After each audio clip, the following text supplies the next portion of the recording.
picking over it. That's what you told me. Today on the Global Breakthrough Chart via Skype technology, we have Stars Go Dim here on the red carpet, including Joey Avalos on guitar and Michael Wittig on bass. The band also includes Chris Cleveland, the vocalist, and Lester Estelle on drums. But I'd like to welcome Joey and Michael to the Global Breakthrough Chart. Let's identify the both of you so we understand who's who. Hey, what's up? How you doing? And that's Michael, yeah? Yeah, this is Michael. And Joey? Hey, this is Joey. How you guys doing? Hey, Joey. Nice to have you guys here. Now, the Stars Go Dim, your hometown is Tulsa, Oklahoma. I believe that's where you guys are today. Yeah, we're based out of Tulsa, but our members are actually from all over the place.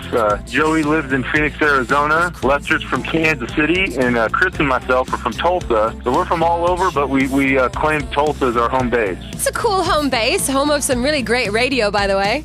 Definitely. It's raining here today. It's downpouring right now. I'm sure it will go away soon, but I've seen on YouTube your interview on The Edge, so you guys have got some good radio stations there to support you as well. I wanted to have you tell us about how you guys actually got together if you're living all in different cities. How did you hook up? Well, a few of us have known each other for a really long time. We all met in other bands. Me and Joey and Lester played in a hard rock band called Pillar for many years, and we just had the idea one day, driving to, I think it was Montana, just to start a side project, start a pop band. And we knew Chris through some friends, and we just called him up and asked him if he wanted to be in our new band, and he said yes, and the rest is history. How many years have you guys been together then? Stars Go Dim's been together for about 2 years now. Only 2 years, but you've been playing since when? Me and Joey and Lester have known each other for 7, 9 years, something like that. A really long time. On average, how old does that make the band, age-wise for each of you? Well, you can't ask a man his age. Because I've seen the videos. You guys really look like you're in your early 20s, if that. That's right on. You're perfect. How did you some of us are a little bit older than others. Chris is a youngster. The rest of us are a bit older than him. How did you guys decide on the name Stars Go Dim? Well, we were all trying to come up with names. Me and Chris had each had our own little list of names there. Chris's name, his top choice was just Shh. I don't know how you would spell that. It's S-H-H-H-H, I guess. That was his idea. I had Stars Go Dim, and I had another name called Luxury Ride, and nobody liked that, so we just ended up going with Stars Go Dim because it sounded cool. Luxury Ride is quite suggestive, actually. Yeah, that's what they thought. They didn't think it fit what we were doing very well, so they're probably right. Stars Go Dim just popped in my mind one day. I don't really know where it came from, and then as I thought about it, I thought it kind of had a cool meaning. You know, that the stars are always out there shining bright at night, but when the sun comes up, they're kind of so overshadowed by the sun that they seem dim. So I just the thought of Stars Go Dim, it just kind of means the start of a new day, a new beginning, something like that. That's really poetic, Michael. I like that. Well, thank you. It brings me to my next questions. Your songs, particularly because you guys are 2-time Track of the Month winners here with Incredible, and then your second win was with Get Over It. They all seem to have this love song element, and without a doubt, your songs definitely make the girls swoon. In fact, all the single ladies, especially your teenage stalker, our very own DJ Lexi here on the show, they want to know just one thing. What type of women are you into? Well, me and Joey, we're into our wives. We think that they're beautiful and we love them. Now, Chris, I don't really know what kind of women he's into. He's been seen with a bunch, so it's hard to really narrow down what his. I think he kind of likes taller women. He's always looking at taller women and kind of thinner women. Tall, thin women seems to be. He likes them to be 5'10" or taller. Poor Lexi. I think she's only about 5'6". And what about Lester? Lester's married too, so he hasn't really been looking. But honestly, we like all the women that enjoy our music. Tell us a little bit. All of them that will listen to it, buy it, and keep in touch with us. We're down with all of them. You guys are kind of like, army guys. I'm sure you're away from home a lot. Tell us about your wives. What type of people are they? How do they keep you in line when you're out on tour and you have all these screaming girls probably throwing, inanimate objects at you? A lot of us, we've been touring for a really long time, so they're just kind of used to it. Like me and Joey's wife, and Lester too. I mean, honestly, our wives, we have been touring a lot since the day we met them, or since we've got married. So they're just kind of used to the lifestyle. I mean, it's definitely not easy, being gone long periods of time, but, it just becomes a lifestyle. You get used to it after a while. Are they working too, or are they like, living in Tulsa and going shopping, kind of like a Sex and the City type of thing? Yeah, we got these mansions and stuff, and they cleaning the mansions and,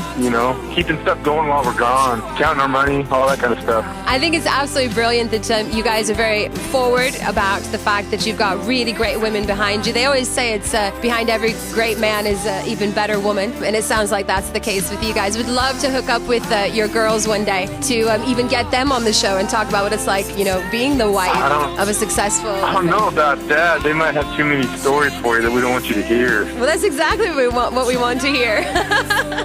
Michael doesn't do the laundry, and Michael doesn't do this and that. We don't want you hearing that stuff. Just got in trouble the other day for sending my kid to school with clothes that don't fit right. So you have kids as well? Yeah, I have two kids. I have two little boys, a 5-year-old named Caden and a 2-year-old named Kyler. Are they picking up the guitar as well, or playing the piano yet? Oh, they're going through phases. Caden, my oldest, was really into music for a while. Now he was into drawing. Now he's really into SpongeBob and letters and numbers. He's learning how to sound out words and stuff. So what's the hardest part about being away? Are you away for long periods of time, or is it just short little stints that you go away for? It varies. Sometimes we're just gone for like this weekend. We're only gone for a few days, but there's times where we're gone for a couple weeks, and I've been gone up to 6 weeks at a time before. I've got about 6 pieces of paper in front of me with a list of accolades that are absolutely, for any independent musician, something to be very jealous of. Things like you guys have opened for Switchfoot, Daughtry, Graham Colton, shared the stage with Paramore, the All-American Rejects, and The Roots. Did this seem like it happened suddenly, or was it a series of events that the domino effect keeps happening for you guys?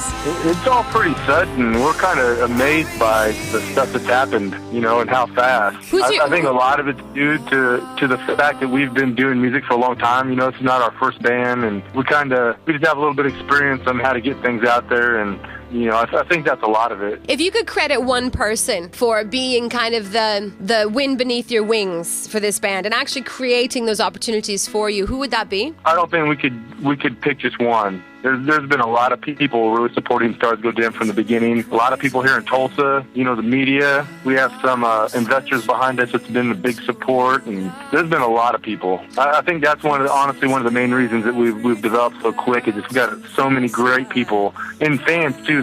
There's some fans that help us out with so many things, just telling their friends and stuff online. If it wasn't for all these people, I don't think we'd be where we're at. One of your biggest supporters of recent happened during our Effigy Awards in January, and that's Simon Cowell's older brother, Tony. Tony Cowell picked you guys out of the mix straight away as being something really special. In fact, his girlfriend, when she heard your tune, Get Over It, jumped up on the chair and started playing air guitar. Nah, how does that... I don't believe you. No, it's true. It's true. I mean, he said it was the most fun he ever had when he was one of the expert judges behind the Effigy Awards, and gave his vote for you guys to win Artist of the Year. How does that feel when you've got people like that way up on high giving you guys that seal of approval? Well, I didn't know that until now. I think it's pretty awesome. I can't wait to tell Joey about it. I think he'll be pretty excited. Yeah, fabulous. It's fabulous. That's awesome. You need to have him hit us up. Yeah, you can always write to him as well and give him a little thank you at Tony@famegamesradio.com. He's a huge supporter. His girlfriend is actually a former BBC radio disc jockey as well. So she's not just any ordinary music listener, so she was really, really pumped when she heard you guys. Yeah, we'll do that. What's happening next throughout the year for Stars Go Dim? Where are you going to be touring? Where can we go see you? Well, first of all, we actually, I don't know if you heard about this, earlier this month, we had won a contest where we got to go play on the Mayer craft with John Mayer. Yes, we did hear about that. We also heard that Jen Allison really wanted to get on that craft with you guys. A lot of people did.